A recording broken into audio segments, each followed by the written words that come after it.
এসে পড়েছি মেঘনা টোল প্লাজা। এখানে টোল দেব, তারপর সামনের দিকে অগ্রসর হব। উনি এখন আমাকে বাকি টাকাগুলো দিয়ে দেবে। আমি 100 টাকার নোট দিছি, তো সে আমাকে এখন 85 টাকা ব্যাক দিল।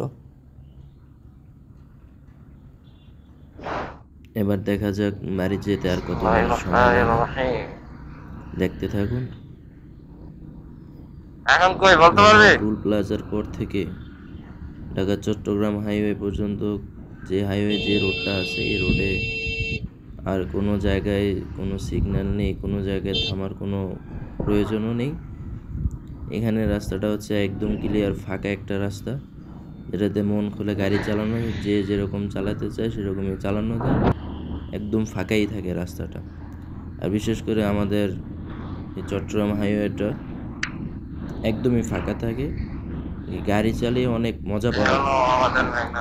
এর যে মেঘনার যে রোডটা আছে, এটা আমার কাছে ঢাকা থেকে আসার পরে যখন মেঘনা টোল প্লাজাটা থেকে আমি যখন টাকা দিয়ে বের হই, তখন আমার এই জায়গাগুলোতে গাড়িটা চালাইতে অনেক আনন্দ লাগে। এক তো হচ্ছে সুন্দর একটা পরিবেশ, নদী এর উপর ব্রিজ, যার কারণে দেখতে আরও বেশি সুন্দর লাগে।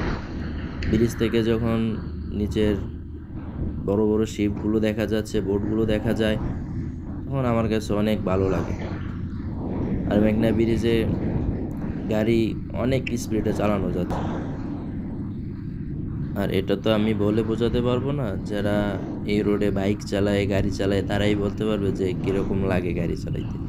চট্টগ্রাম হাইওয়েতে একটা বড় সমস্যা হচ্ছে, আর এই জায়গাগুলো উল্টো পথে চলে। আমার পরেই দেখতে পারবেন যে ওইটা দিয়ে ভালো অবস্থা হয়, এদিক সেদিক হওয়ার কারণে স্মুথলি ভিডিওটা হচ্ছে না। আমার গাড়িটা অনেক কাঁপতেছে, যার কারণে আমার গাড়ির শকের জাম্পারটাও একটু ভালো না। এর কারণে গাড়িটা চলতেছে ঠিকই, কিন্তু গাড়িটা একটু এই কাঁপতেছে, যার কারণে বেশি ভিডিওটা, ক্যামেরাটা অনেক লড়তেছিল, যার কারণে আমার ভিডিওটা আরও বেশি খারাপ দেখা যাচ্ছে। তারপরও আমার ক্যামেরার কোয়ালিটি আলহামদুলিল্লাহ অনেক ভালো, যদিও অত দামি ক্যামেরা না।